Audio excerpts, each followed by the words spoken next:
Coming up on this episode of the Roundtable. The DSA, which is basically running cover for Hamas, cheering them on as they slaughter innocents. Rashida Tlaib is a standing member. There are members of the squad that are in the that are in this organization, major congressional players among the Democrats who just seem to be fine with this. I mean, their statements are a little bit more equivocating than the ones that come out of these, chanters in the streets, but not by terribly much, especially Tlaib and Alexandria Ocasio-Cortez too, calling for the immediate ceasefire and stand down from both sides, which would effectively amount to a surrender from the Israelis. This so far there's no repudiation going on. In fact, it seems almost as if the old guard, the Joe Bidens and the Hillary Clintons of the world, who are at least used to kind of paying lip service to Israel as part of the kind of older American politics, they seem totally hamstrung and hostage to this rising radical faction. I mean, I think this is the future. Tragically, darkly, terrifyingly, this is the future of the Democrat Party.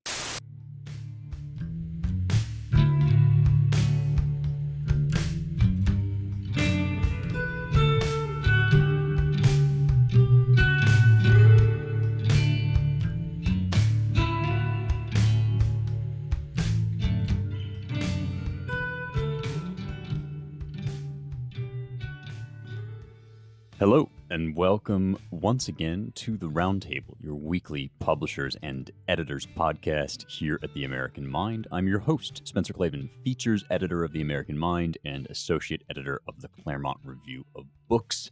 And the gang's all here. The band is back together. I am joined by managing editor Seth Barron, editor James Poulos, and publisher and president Ryan Williams. It's a good week for us all to be convened because a momentous news week, obviously.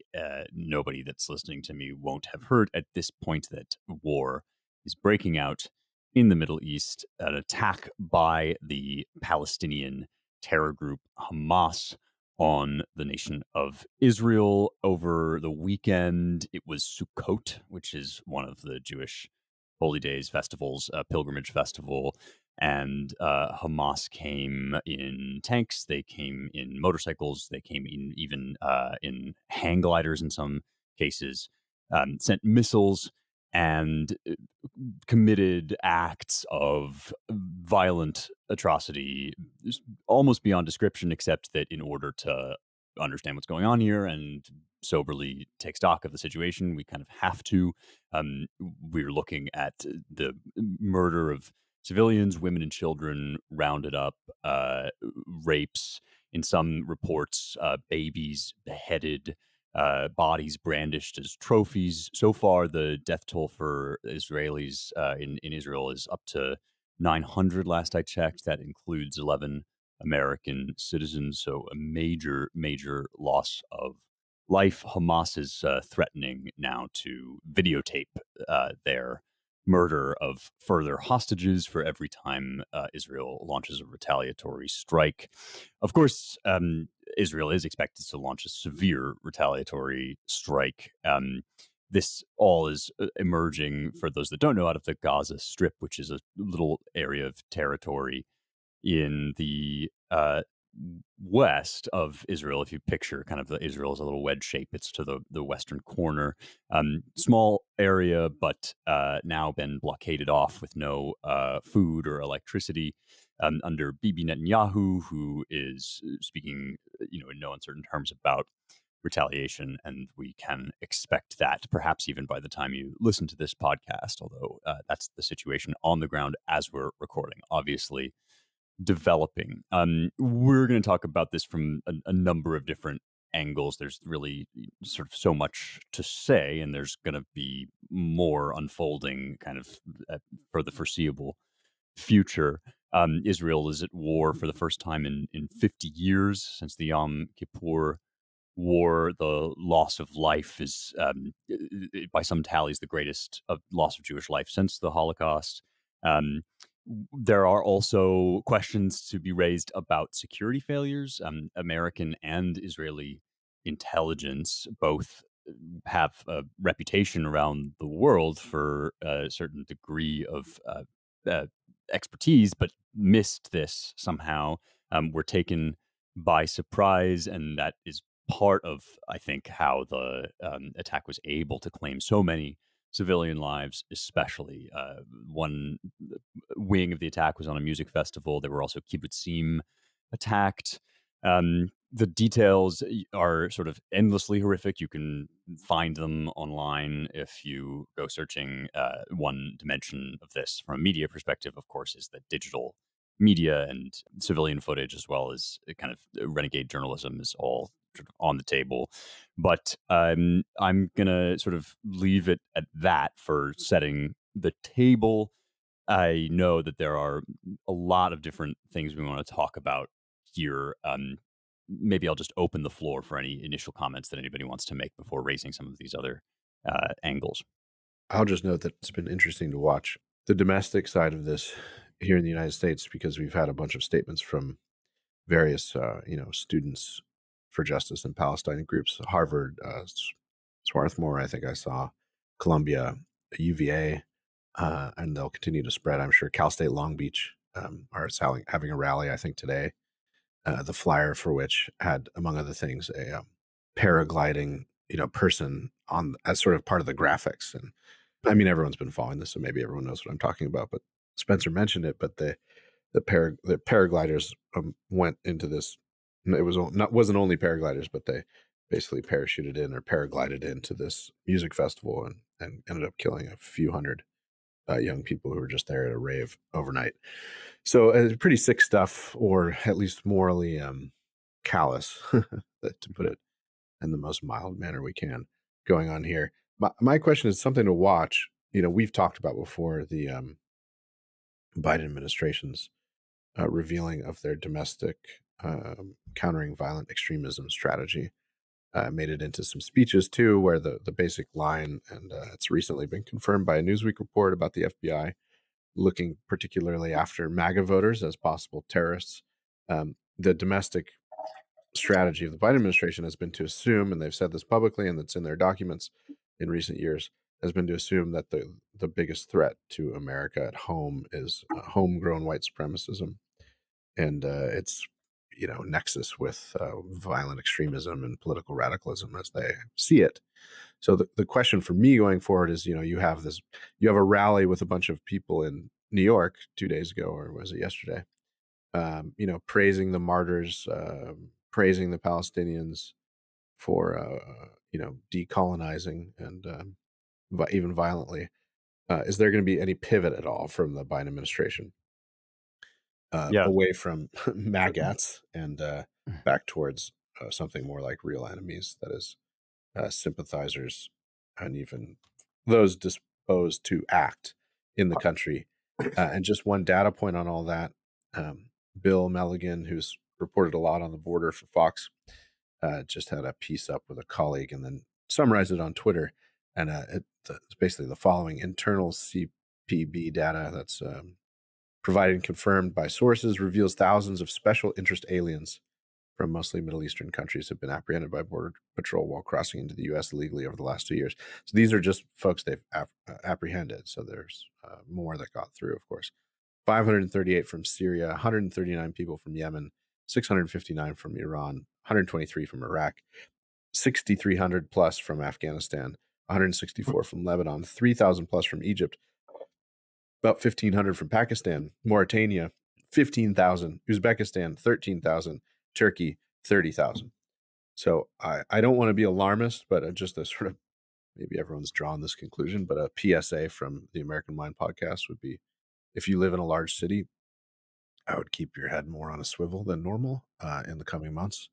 And yeah, serious times. And uh, it's a half a world away, but many of us are touched by it, of course, in various ways.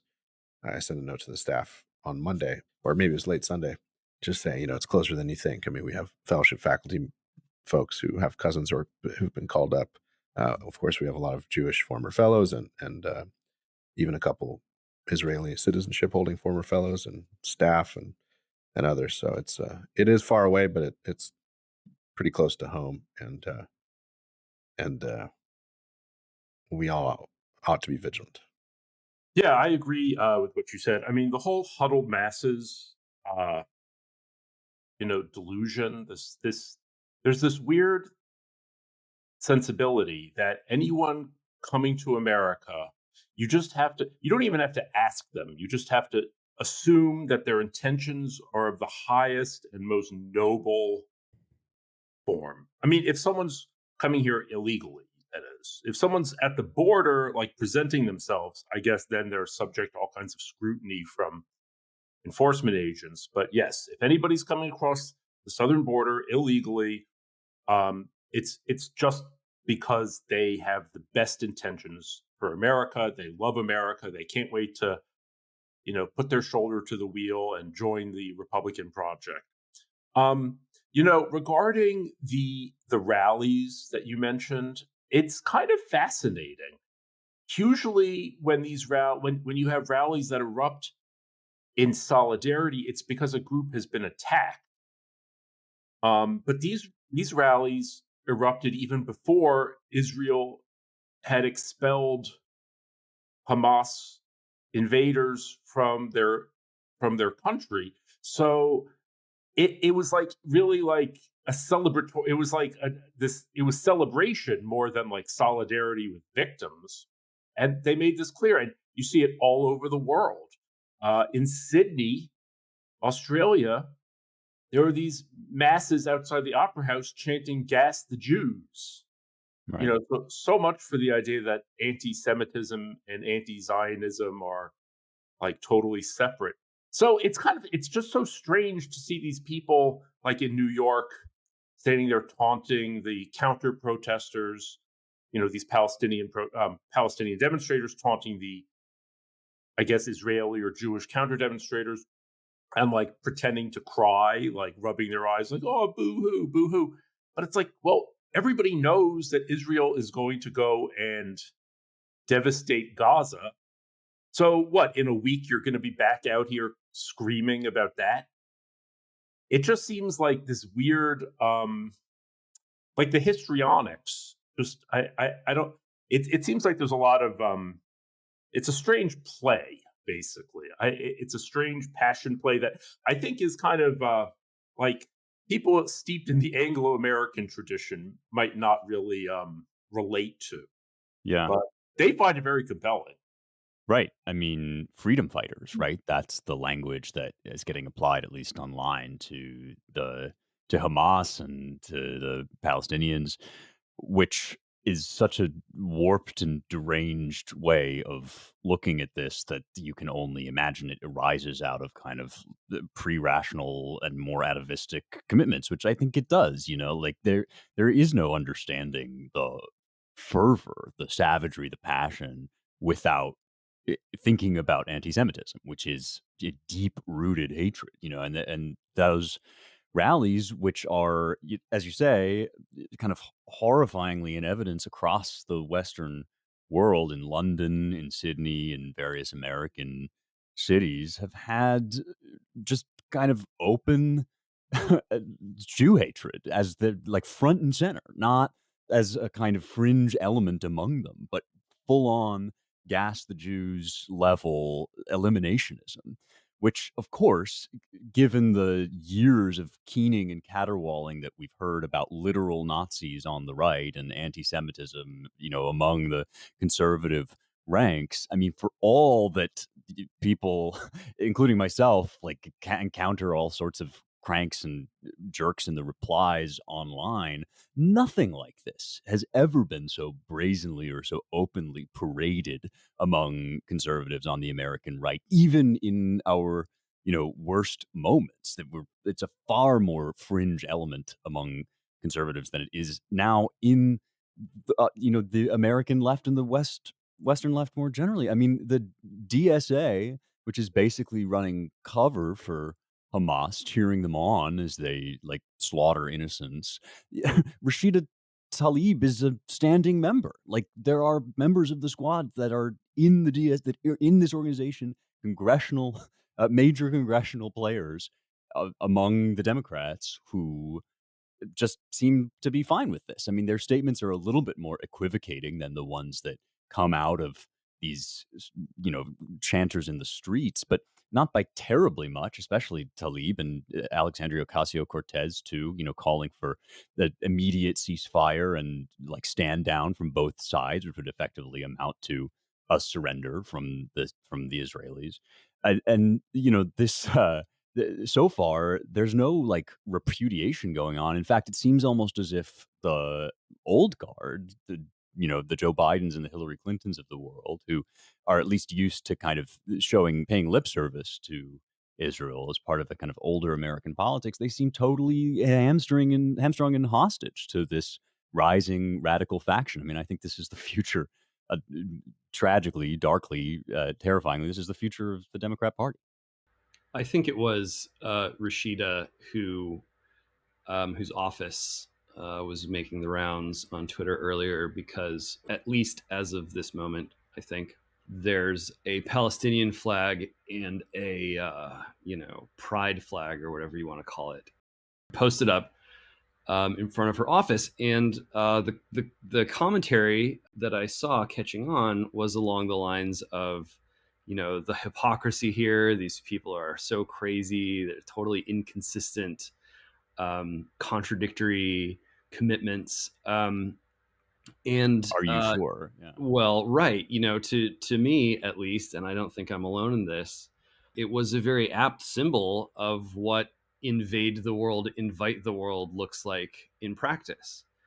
And as the periphery of the American empire begins to fray in earnest right now, my thoughts keep turning to that class of elites in the US, and it's not just the US, it's elsewhere in the West, who are genuinely convinced, not simply as a matter of ideology or any basket of ideas, but as a matter of like assessing the global situation, genuinely convinced that the only way that American domination over the world can be maintained is through some kind of very radical and open-ended and perhaps limitless invade the world, invite the world policy. And that's what we're seeing along the southern border. These are vast quantities of human beings from, you know, even from from places, when you're talking about Mauritania or Uzbekistan, I mean, these are countries under cover of which you can probably smuggle just about any kind of person for any kind of reason into a country like the United States. And the insistence on that pace and volume of utterly unrestricted migration speaks, you know, to me, of course, of some ideological commitments, but I think even more of like a genuine fear among that elite class that they are not going to be able to keep America's global domination going unless the demographic profile of the country is utterly transformed, unless, you know, upwards of 40 billion or whatever the current price tag is of LGBTQIA2S++ whatever funding is scattered around the world, unless military technology is pushed ever more deeply and intimately into the psychological and spiritual layer of everyday life. I think that they don't see a choice to be made. That for them, it's either go down that road or it's go down the road of Putler-led barbarians, you know, decapitating children. Stephen Miller, who I haven't really seen much of on the internet lately, has popped up today with a long post on the X website. I just want to read a little bit from it because I think it, say what you will about Miller or Trump or all kinds of other stuff. I think it's a reminder that there, in fact, is some kind of alternative to those two things, and that most American people still are quite eager for that kind of alternative to be hammered out through some good old-fashioned politics. So Miller went on like this: "Our world was at peace under President Trump. His clear-eyed realism, raw projection of national strength, and his rejection of ideology in favor of pragmatism and national interest brought us an unprecedented era of global harmony. Whereas the DC set prattles on endlessly about the rules-based international order, the bloodless and esoteric obsession of the grad school credential class divorced from the iron laws of history, Trump understood the forces that shape world events, relationships, resources, rivalries, and the rational pursuit of self-interest and self-determination. He understood you cannot impose an ideology over the essential nature of nation and man.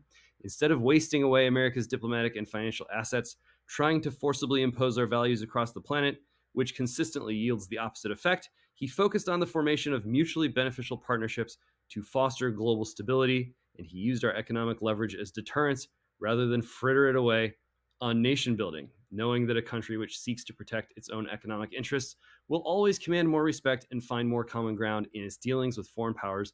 Biden trashed it all, set it ablaze, etc., etc."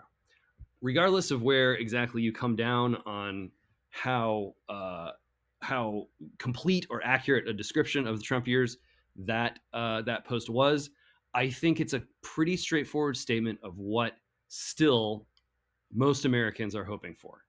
They don't want a full-on collapse of America's global position, but they also don't want, the global American empire Borg to swallow up everything and terraform the populace and turn us all into rainbow-colored cyborgs. If there is going to be a door number 3, we have to be able to lay that out in a way that's clear and compelling.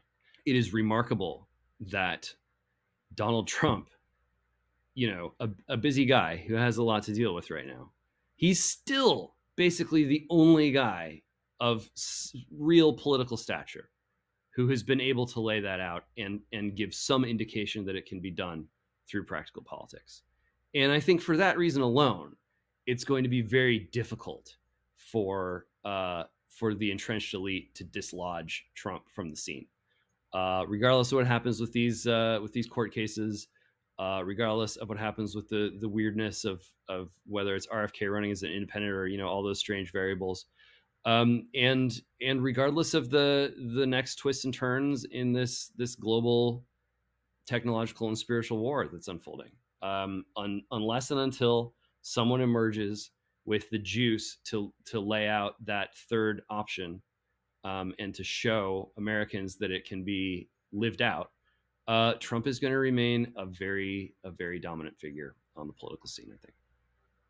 Yeah, well said. And I like that. I hadn't seen that Stephen Miller thing. I mean, what just fascinates me, and this I couldn't get over with Obama, and now again, in Obama's third and possibly fourth terms, this obsession with centering Iran in the region as like as the regional power. I mean, I remember thinking like 10 years ago or whatever, like if Obama were an actual paid up agent of the Iranian regime, what would he do differently? And we're seeing the same thing again. There's this scandal with this Rob Malley fellow who was, I guess, the top negotiator with Iran, and he was whatever. He's on unpaid leave for messing around with being insecure with documents. People under him were evidently, basically working on Iran's side. The hysteria with which the left has responded to claims that, or, to people pointing out, oh, this is great. We just gave Iran $6 billion and now this, and they're all like, oh, no, that money hasn't even been spent yet. I mean, I like to call this it's like if a kid has bubblegum money in one pocket and haircut money in the other pocket.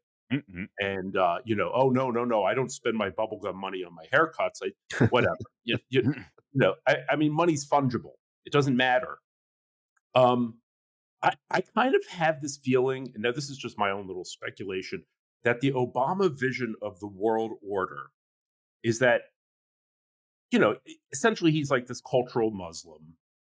And I think he hates Britain, but I think he also doesn't like Arabs. So my sense is that Obama wants to see the whole region transformed towards the non-Arab Muslim countries. Like, remember, he said Erdogan was his favorite world leader. So for him, I think Turkey, Iran, and Pakistan, where he also has like old affiliations, uh, those should be the central countries in the region. And Israel and Saudi Arabia, they really need to be kind of demoted. Um, Look, I'm no foreign policy guru. This is just what I see. But there's clearly something insane going on. And to think Right. that this is the regime, like the Biden regime is who they praised as, oh, we're going to restore America. People are going to finally see that the grown-ups are in charge. They'll respect us at last. They'll Yeah, respect us. And, Trump was going to lead us into World War III. right. So glad that didn't happen. Um, yeah, this is probably a good time to segue into some of these larger like geopolitical theories. Ryan sent by this guy Mike Benz, who's currently the executive director of the Foundation for Freedom Online, formerly in the State Department. And he has a video, maybe we can link to it in the show notes, that in which he sort of outlines this extremely kind of elaborate, but to me, plausible, at least in some of its particulars, plausible theory about, the energy market dimension of this. Obviously, Iran sitting on top of enormous resources, including in natural gas, which is a major feature of all these like green energy plans. And Benz says it's a long video, but I just wanted to read a piece of this. The whole Hunter Biden family business reveal has been these massive partnerships with Chinese energy companies. CEFC is one, for example, which included Chinese intelligence as partners on those deals. If China is getting revenue from the Iranian energy market, and the Biden faction is partnered with Chinese energy firms in doing so, the Biden family and its stakeholders around this sort of NATO Atlantic Council network have a huge vested interest in destabilizing the Likud party government, that is the Israeli Likud party government, putting in a party like the blue and white in Israel, and then cleaning up on profits by cracking open the second largest natural gas reserves in the entire world. What do you guys think of these sort of bigger trends, bigger questions? We've mentioned already, the issue of security and our security agencies, how they managed to miss this. I mean, it's hard to tell which is more alarming: the possibility that Biden's, White House just is too busy hunting down so-called domestic terrorists at PTA meetings, to be paying attention to what's going on in the Middle East, or that they, did have intelligence and failed to act on it, or didn't judge in their interest to act on it. I mean, what do you guys make of that whole parcel of question? I think we maybe neglect too much in this age of ideological, especially from the West, international engagement. It's easy for us to miss or forget about these larger financial interests, and energy markets, of course, have always been linked at the hip with East policy. So, I mean, Benz's thesis also includes the fact that Iran has the second largest natural gas reserves in the world. The first largest is Russia, and so this to view we should view all of this in the wider context of the greater region, which would include Russia and Ukraine. Ukraine, of course, is full of energy oligarchs and is a site for much corruption. So, we don't need to draw any firm conclusions or point any fingers, I don't think, with that. What we can do pretty easily is to point to all these elements, that is, international flows of energy and the enormous amounts of money to be associated with those flows being uh, an intimate part of this whole calculation. And the calculation, between the US, Israel, Iran, China, Russia, this is a big part of it. So it's useful and helpful, I think, to entertain theses like Mike advances. And we're going to ask him if he'll write it up for the American Mind. He's a busy guy, hence he does all these, he'll be walking around Miami doing these videos, just sort of downloading his accumulated knowledge and judgment from his years both in the State Department and his study. So they're useful to check out if you want to find Mike. Go to @MikeBenzCyber, or check out his. He does a lot of internet censorship too, which is what his nonprofit focuses on. It's all good work and very interesting. I just wanted to. I passed it around because I thought it was interesting. So yeah, I think without being too conspiratorial about any of this and Biden family corruption and wealth chasing, I think it's pretty easy in a low bar of proof or compelling sort of proof or almost proof to say that the energy markets are a big part of the calculation of Mideast policy and will be part of it going forward, although that is now complicated considerably by the Likud party leading Israeli's government and the Biden administration, the French, the Germans issuing this joint statement, which was pretty good actually about Israel's right to defend itself and the barbarity of Hamas in Gaza. Yeah, pretty embarrassing to watch those European nations make stronger and sterner statements about this by far, by a clear mile than Biden was ultimately able to make, or Biden's press corps, whoever put out those couple paragraphs that they finally arrived at. Well, I would say that joint statement was France, U.S., Germany, sure. but it was after the initial, fairly more tepid approach by the administration. And we should point out too that, and people, this is not original to us, of course, it's been floating around the internet. The Biden administration I think on Sunday called a lid. That is, they were not going to see the president anymore about noon. And the same thing happened yesterday. So people are left wondering, who's at the helm on all of this. Although they did have a barbecue at the White House on Sunday evening. So I think people are troubled and wondering, who's in charge here. This is a bad time to have a sort of half sentient octogenarian at the wheel at the White House, and to have a dearth, what seems to be a dearth of serious people in the West at large, sort of manning the watchtowers while a strategically critical part of the world is plunged once again into a conflict. Right. I mean, you don't actually have to be all that conspiratorial to surmise that in the absence of any other ballast, financial interests are going to prevail and lead us down some pretty dark paths. That James's point that there really is no sort of other option here for the global uniparty than the exportation of a kind of cockamamie pseudo religion that has now become the sort of only available spiritual headline for these guys is, I think, pretty stark, and also makes a certain degree of sense. Like, I'm not sure Angelo Codilla, before he passed away during COVID, he wrote us a piece about how quickly and seamlessly this new symbols of kind of COVID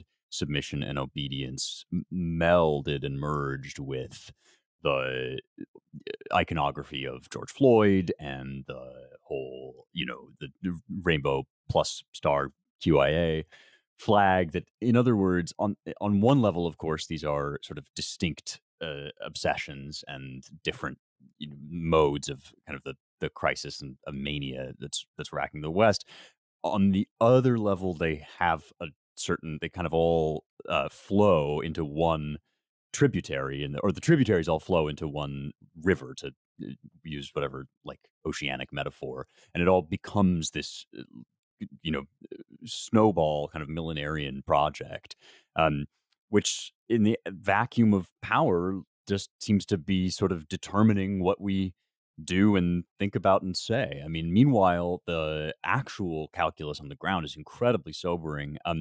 I wanted to raise this possibility that I've seen floated around, which is, that Hamas will have waited for Likud to be in power, for Bibi Netanyahu specifically to be in charge here, in order to launch this attack, in the hopes of provoking a more severe response, a more severe retaliation, um, which then ostensibly might, turn the world against Israel with the help, we should add, of the patsies in the press that, shill for the Palestinians.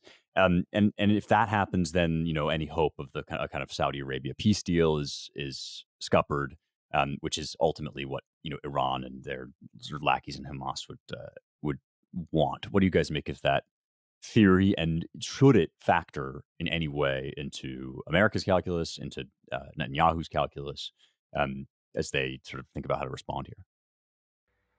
Well, look, I mean, I think that it's in situations like these, it's very easy to see the nightmare scenario. And I think we've all been kind of acculturated into a style of always on discourse that rewards people who can quickly flesh out nightmare scenarios.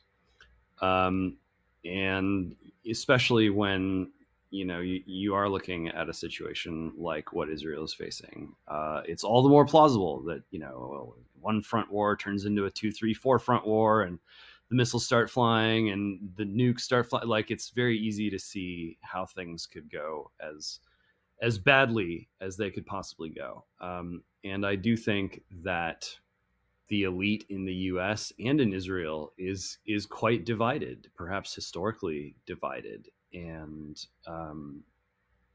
it's it seems clear that some at that elite level are much more interested in kind of flooring the accelerator and like, okay, well, if we're going to go into an era of true great power competition and it's going to be the Western Bloc versus the Asian Bloc, then let's just get it on, versus another faction that is much more inclined to tap the brakes, or at least slow down the tempo of conflict.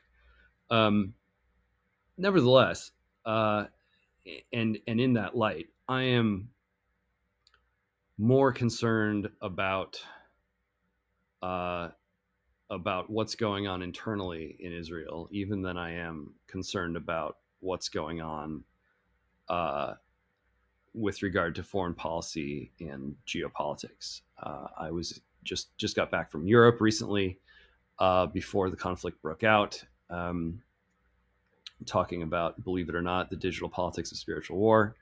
Lots of meetings, lots of private dinners, a lecture here, there, and numerous conversations with professors and priests and writers and editors and all manner of folk who think and talk about these things. And I was, part of what I was trying to think through while I was out there is how to best understand the very sharp divides within Israel right now, divides which could very well be exacerbated by this conflict. And there's been at least some sign that that kind of dynamic is already underway. What I came away with, having spoken to people who are on the ground in Israel and others, is that really the secular Israelis have placed their hopes in technology as being the force or the dynamic that is going to sort of save or catapult Israel to a position of power where its security and prosperity will at last be guaranteed. You can go back to something like Startup Nation from Dan Senor, who's still kicking around in some capacity as a kind of early signal of where things were going. From what I can gather, observant Jews in Israel are not really aligned or in sync or really up to speed on what's happening technologically and what the stakes of the debate are there. And so what I see coming out of Israel as far as technology is concerned is, on the one hand, a sort of right of center belief that, like, this is how we win, this is how we get security, this is how we get dynamism, this is how we control our borders. Biotech good, superhuman capabilities good, super soldiers, just kind of use all the tools. And that's kind of what's going to distinguish Israel in the world. I think Bibi's been pretty forthright about how cyber power is real power. I think is one of his quotes. Certainly not alone in that thought. Whether it's Putin saying whoever masters AI masters the world. So it's understandable in one sense. On the other side, you've got kind of the left of center version, the Yuval Harari version, which is no, superhumanism bad, transhumanism good, unite the world, global consciousness. You've even got, Elon Musk. This is a tweet from, I don't know, October 9th. If successful, X will evolve to be the collective consciousness of humanity, or more accurately, the human machine collective. So, like from a traditional Christian standpoint, like this is not the desired outcome.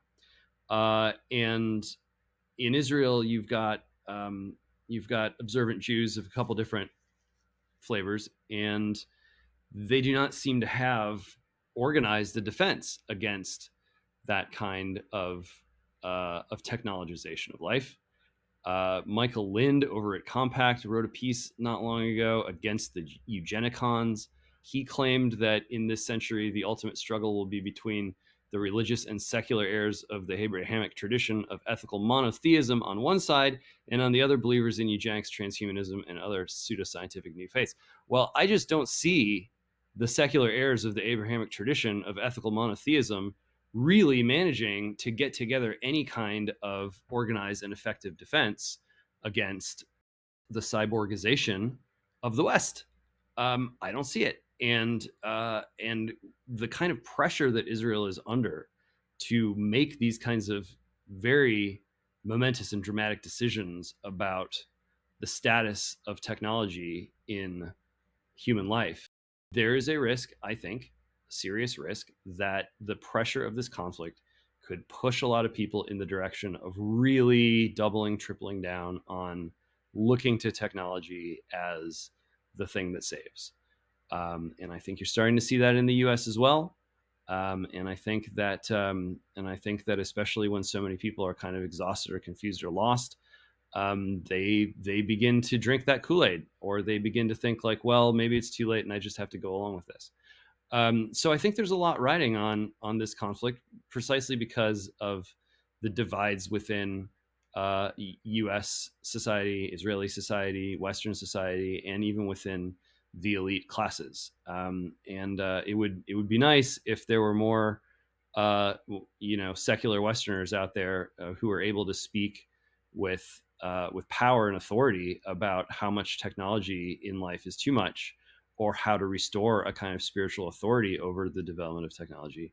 But I don't really see it. There's really nothing like a barbaric assault on your homeland to flare the kinds of passions that I think do make people turn, as the U.S. turned in World War II, to like, well, how do we respond to this?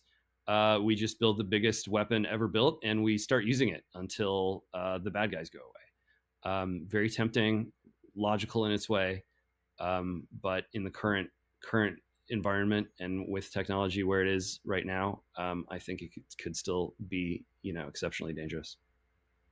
Yeah, it's well put, James, and a lot to think about. I meant to bring this up in our sort of first segment because it fit a little better, or our first part of our discussion, but I just want to flag something, and for our contemplation in a way, maybe discussion. I think the proponents and defenders of Israel, some of them, don't do themselves any favors when they say about, say, the Students for Justice in Palestine types on campus, or even the DSA, or even we have here, I'll just read really quickly. Black Lives Matter, of course, has jumped into the fray. BLM Los Angeles had a few tweets. As the world is faced with deep questions about self-determination, as we all desire and pray for a world of peace, we must stand unwaveringly on the side of the oppressed. When a people have been subject to decades of apartheid and unimaginable violence, their resistance must not be condemned, but understood as a desperate act of self-defense. Another panel from one of their tweets. We too understand what it means to be surveilled, dehumanized, property seized, families separated, our people criminalized and slaughtered with impunity, locked up in droves. And when we resist, they call us terrorists. We too dream of a world where our people may live freely on decolonized land. May the borders, checkpoints, prisons, police, and watch lists that terrorize our communities crumble. And may the world we build from their ashes honor those who have fallen in struggle. So BLM's getting in on it. Some rhetoric out of the Palestinian student groups is similar. To circle back, this was too long a digression. It got me away from my first statement. I think the proponents and defenders of Israel don't do themselves any favors when they say all of this is merely just anti-Semitism. I think we have to understand a lot of it is anti-Semitism, from the kind of Jew-hating Hamas, gun wielders and machete wielders who kill children and burn their bodies, as reports have come out of Gaza, out of the West Bank and the settlements, some of the kibbutzes, all the way to the Palestinian student justice group, or even BLM Los Angeles. There are gradations of anti-Semitism, and we should understand them. It was put pretty well by this Twitter anon. I hadn't seen this phrase before, but I thought it did some good work, and that the whole Gaza Palestinian thing is a, quote, load-bearing beam in leftist cosmology. So in other words, the whole issue, no matter what facts sort of issue, come out of even horrendous and horrible and barbaric facts and videos and stuff come out of it, these groups are not going to change. They're not going to say, oh my gosh, yes, they really are barbarians and savages. We can't continue to align ourselves with them. Because if they admitted that, that is the cosmology of leftism, or a main pillar of it, a load-bearing beam of it, would come crashing down. And so it's important to understand the kind of ideological homegrown element of that. And it will be useful in how we parse who are real threats and who are sort of ideologically captured, and they're threats in the sense that if their ideology rules in America, it will be bad for America.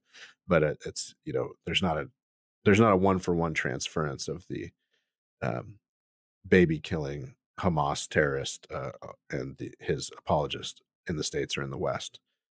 At a time like this, after this tragedy, I'm not minimizing it at all, and I'm not saying we just need to be nuanced about it, but it's something that's worth thinking about as we look to all these groups' reactions to the coming conflict and what has already happened. Yeah, this was Seth's point on the site. Sorry, Seth. Yeah. Actually, you're about to say it, so go ahead. You can make your own point. Sorry. No, that's exactly right. From the perspective of the left in the West and in America particularly, this isn't really about like some ancient tribal conflict between these two people.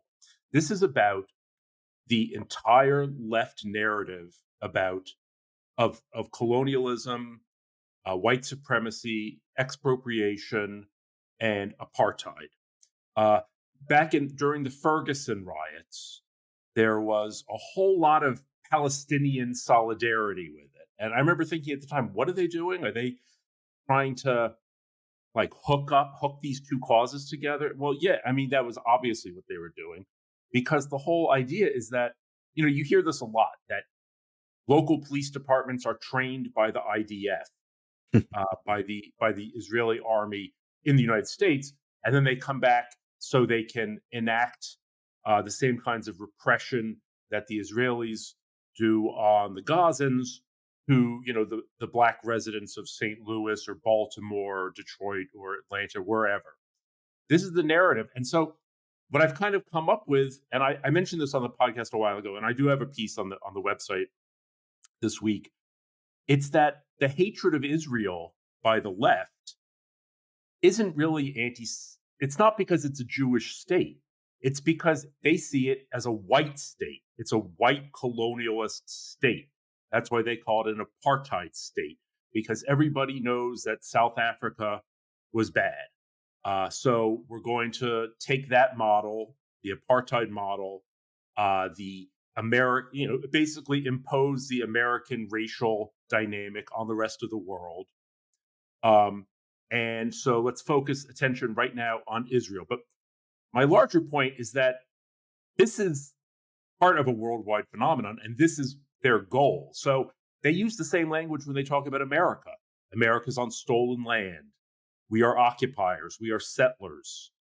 That we practice that we're an apartheid state. That we essentially have shot. That's the whole thing about white supremacy and systemic racism, reparations.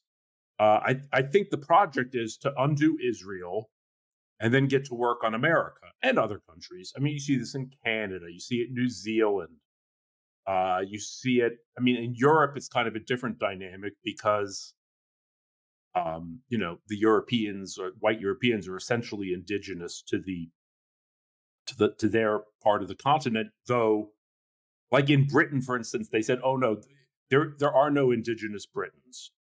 White Britons are not indigenous." Tacitus would like a word. But yeah, right. Yeah, Anyway, so this is where I'm going, and I think you're totally right, Ryan. Yeah, I mean, it's worth observing in this context, I think, that, Monday was Columbus Day. And typically over the last 5 years or so, we've gotten used to expecting a sort of outpouring of indigenous sentiment, right? That this is not Columbus Day. Columbus was an evil colonizer and a genocider and like a just all around kind of villain. And so this is Indigenous Peoples Day and you're on stolen land.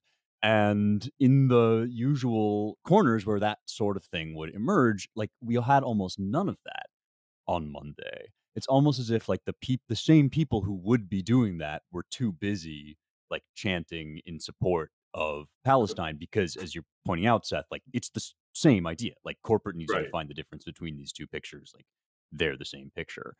And to me, it's sort of grimly to be expected that once again, like the Jews become the hate objects that stand in for a kind of global totalizing project of hate, right? Like this is sort of always one feature of anti-Semitism is that it involves like turning the Jewish people into this emblem of like all that is bad, and that if you get enough people on board with hating them, then like you turn right around and start to hate the other people and this other group of people, and like this is sort of to make them stand in for the great white Satan is like weirdly of a piece with making them stand in for everything that's wrong with Germany or everything that's wrong with like Assyria and Babylon. I mean that this is just kind of a perennial aspect of that moral gesture. Well, I'm sure we'll have an opportunity to continue talking about this at great length. If nobody has anything else, any particular angle they want to attack or talk about this time around, I'm going to close us out here with that and invite you all to read the damn site. Every week, we like to pick a few pieces to highlight for you, bring your attention to at AmericanMind.org. Which is the website we run. We don't just do this for our health, although we enjoy talking to one another. We can do that offline too. So we're here to tell you about this website that we run. Seth already mentioned his piece, so I was going to pick that one, but I just nod at it. Again, that piece is called Hamas and the American Left, is what it's called. But I will also highlight here Mike Sabo's, our assistant editor's piece, What is Christian Nationalism? It's a piece that Mike's been working on at length. It's a lengthy piece, in fact, and detailed, rich with scholarship, with various sort of approaches to this phenomenon, which has gained a lot of attention in American politics. And as usual, when a kind of new movement emerges on the right, especially among kind of young online right-wing men, you've had a lot of heat and not so much light. People decrying this as some sort of, Christo-fascist movement. We're all going to be like subjected to the Pope or whatever within. I mean, I think people are honestly confusing it a lot of the time with integralism. But Mike does a really good job in dispassionate terms of carefully parsing what these guys think, what they believe, what they want, how they might get it, how they might not be able to get it, and whether it would be good for them to get it, to what extent they're in line with American tradition and so forth. All of this we will be publishing responses to. We'll make a feature out of it. But the piece itself is just well worth your time as an explainer from somebody that seeks to understand these guys as they understand themselves, rather than as like caricatures in some kind of morality play about online flame wars. What is Christian Nationalism by Mike Sabo? James, what do you got? Well, there's so much good stuff on the site, but I have a special appreciation for Obama's Coming Fourth Term by Katya Sedgwick.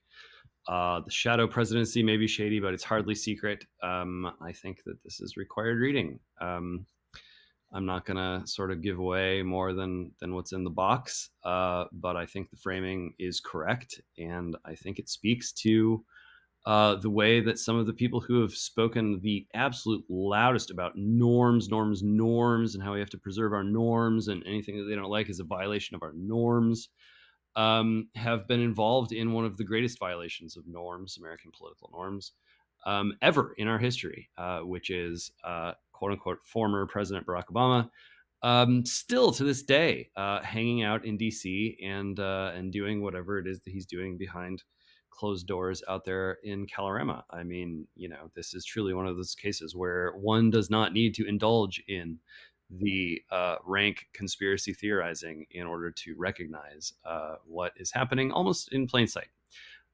Give it a read. Katya Sedgwick, Obama's Coming Fourth Term. Seth, what do you got? I really like this piece we put up for Columbus Day, Indigenous Peoples Day. It's interesting that Columbus Day and Indigenous Peoples Day, incidentally, seem now to be inhabiting, like in some weird quantum world, inhabiting the same space-time spot. It's still Columbus Day, and in some places it's officially become Indigenous Peoples Day, and there just seems to be a quiet kind of agreement. Okay, well, we'll just have it be both for now, and it's gradually transitioning to Indigenous Peoples Day, which Thanksgiving also seems to be transitioning to. Anyway, Alexander Riley wrote a nice piece on the question of Columbus Day and Indigenous Peoples Day.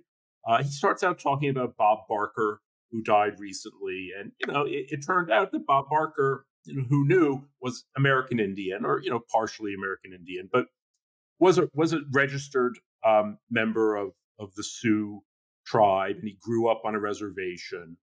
But he goes on to talk about the complex history of the American Indians and the Americans. And it's an interesting piece. He ends up talking about our first non-white nationally elected figure, who was not Barack Obama after all, but Herbert Hoover's vice president, Charles Curtis, who was a member of the Kaw tribe and grew up speaking Kaw. Nevertheless, and apparently recalled a Cheyenne raid of his village in the 1860s, but grew up to become the Senate Majority Leader from Kansas, and then Hoover's vice president. So there's interesting tidbits to be gleaned from history that complicate the story, and Alexander Riley's piece does an admirable job of talking about it.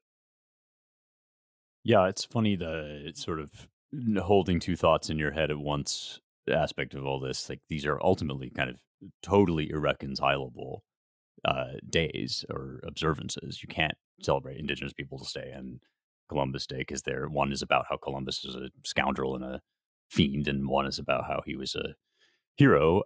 But we do seem to be. You know what? Hold on. Because in Latin, like in Mexico, they call it El Dia de la Raza, like the day of the race. Right. So in a way, they sort of see it. Well, it's a celebration, and it's okay. At the same time that it's like genocide and mass rape, at the same time, well, something good came out of it. Right. I mean, that's their view. So maybe there is a middle ground. Maybe. I mean, it feels like that kind of moral nuance is currently the province of the American right, if anything. Like, we can see that there were problems. Yeah. Anyway, we shall see. Ryan, what do you got? Well, at first I was going to talk about Sabo's Christian nationalism, and then you stole my thunder. And then I was going to talk about Riley's piece, and Seth stole my thunder. So I'll just put some color on both. Yeah, Sabo's piece is very good. It's long and scholarly, and Mike, I should add, our assistant editor, has, is very interested in this topic of Reformed theology and Reformed Protestantism, which seems to be the locus of a lot of this, both the activity and intellectual energy of quote unquote Christian nationalism, that is the folks writing about it and advocating for it, and also a lot of the hysteria around it. I flag probably as the hysteric in chief, just because of the size of his perch, is that David French has been hand wringing about Christian nationalism and the coming Trumpy theocracy from these types for years now.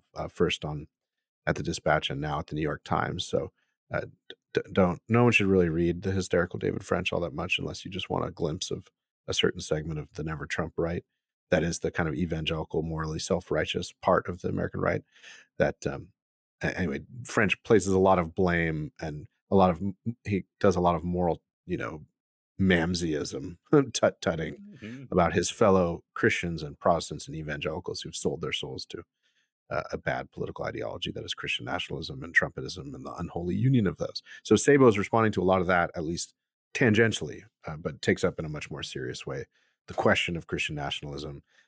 It's the place of Christianity and nationalism together in American history, and talks a bit about the theology of it as well. So it's a very interesting piece, and off the beaten path a little bit for the American mind. You'd see that sort of thing more normally in the Claremont Review books, but it's lovely to have it at the American Mind and as part of this feature on this important topic that's getting a lot of attention and a lot of misunderstanding. And then Alexander Riley's piece, I will just, nothing to add to Seth's assessment of it. Go read it. I will just add maybe a plug for an old, not that old, but a little old book. I'm moving my family to Greater Dallas in March. Claremont's expanding to an office there. And some other folks have moved there too.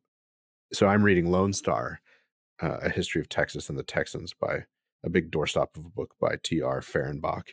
And, the first few hundred pages or so are a lot about the Spanish, the French, and then the Americans' interactions. It's sort of a syncretic history. So he roams all over the place outside of Texas. But it's the Spanish first interacting with a lot of the Indians in Texas, the Amerindians in Texas. And they ran the gamut. They were, the sort of more peaceful farmer types, and then the more warlike tribes. And part of the mixed bag of colonization and Christianization and everything was the kind of terror-filled shock that many Westerners had when encountering the more warlike Indian tribes and what they did to captured prisoners.